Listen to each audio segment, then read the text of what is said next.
بسم الله الرحمن الرحيم. السلام عليكم ورحمه الله وبركاته. ازيكم يا جدعان؟ عاملين ايه الاخبار؟ يا رب كل الناس تكون بخير وكل شيء تمام معاكم. اهلا بيكم في يوم جديد وحلقه جديده من كابتن عمده او اديني الكوره او سميها زي ما تسميها او كابتن عمده من اديني الكوره. انا محمد عماد الدين والناس بتقول لي عمده او انا محمد عماد الدين عمده او سميني زي ما تسميني. وهنا بنتكلم في الكوره او الرياضه عموما، فهنتكلم بقى تحت لقب كابتن عمده. انا كابتن عمده احسن لاعب كره قدم في العالم. انا كابتن عمده مدرب معتمد من الفيفا اللي هي تحت بيتنا. واحد صاحبي عنده محل اسمه فيفا.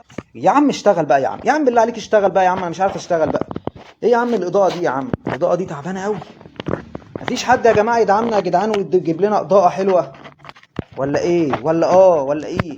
ازيكم يا جدعان؟ عاملين ايه الاخبار؟ معلش بقى على الفاصل عشان انا احسن لاعب كره قدم في العالم. علن ايه؟ انا احسن لاعب كره قدم في العالم، لاعب محترف بلعب في النادي الاهلي والزمالك في نفس الوقت، وبلعب في منتخب مصر ومنتخب موزمبيق في نفس الوقت. لاعب محترف حاصل على جائزه احسن لاعب كره قدم في العالم 9 مرات بالمنافسه مع ميسي وكريستيانو. واللي مش مصدقني يدخل على صفحتي على الويكيبيديا، محمد عماد الدين عمده. انا اللي كاتبها يعني عشان بس ايه محدش بقى يتكلم، انا اللي كاتبها والله. وطلعت الحمد لله مع قنوات كتير وبرامج كتير، وبتكلم دايما على طول بشكل ايجابي عشان الناس تلعب كوره. اي حد عايز يبقى لعيب كوره زيي يا ريت ما يتفرجش على كوره ولا يتابع محمد صلاح عشان مش هيبقى زيه، ومفيش حاجه اسمها كوره اصلا من اساسه. ما علينا، انا طبعا بهزر، انا بهزر يا جماعه.